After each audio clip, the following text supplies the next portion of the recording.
Voy a resolver ahora un tercer ejemplo. En este tercer ejemplo voy a tener que calcular cuál es la máxima potencia que se puede entregar a la resistencia Rout.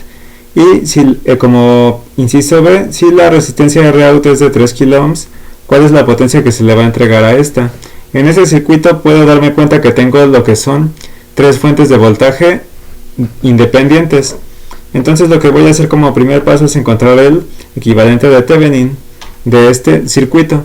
Y lo voy a hacer quitando la resistencia Rout y empezando a analizar de acuerdo a los métodos que yo ya estuve viendo. Entonces el primer paso va a ser obtener la resistencia de Thevenin, por lo que yo voy a tener que cortocircuitar estas fuentes de voltaje. Entonces en realidad estas fuentes de voltaje las estoy reemplazando por su resistencia interna, que es de 0. Y puedo darme cuenta que entonces las dos resistencias de 2 kΩ me van a quedar en paralelo.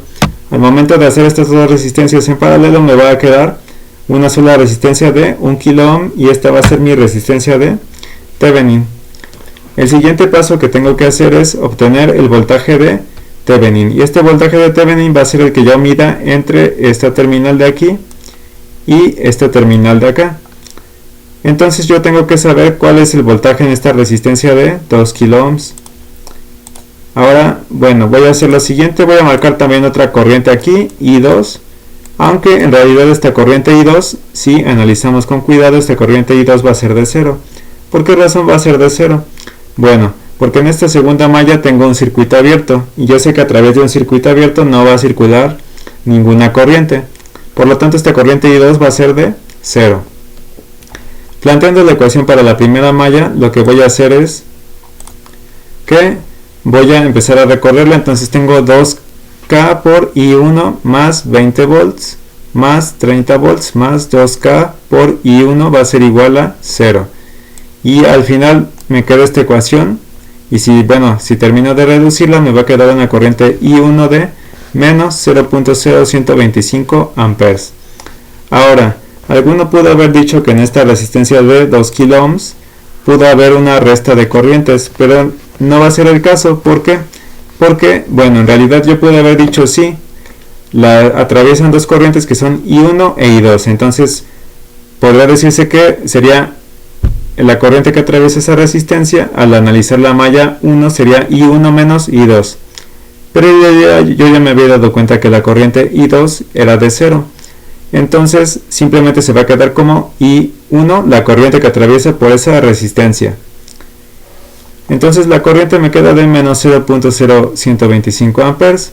Y para obtener el valor de voltaje en la resistencia de 2 kilos, lo único que voy a tener que hacer es multiplicar esa corriente por el valor de la resistencia y me va a quedar un voltaje de menos 25 volts. Entonces el siguiente punto que tengo que hacer es obtener el voltaje de Thevenin. Ese voltaje, ¿cómo lo obtengo? Bueno, voy a hacer unas pequeñas marcas aquí antes de continuar. El voltaje de Thevenin está aquí y aquí. Entonces es como si fuera otro voltaje que yo estuviera midiendo alrededor de esta malla número 2. Vamos a plantear entonces la ecuación para esta malla. Sería 2K, si yo empiezo por esta resistencia, 2K por 0 menos I1.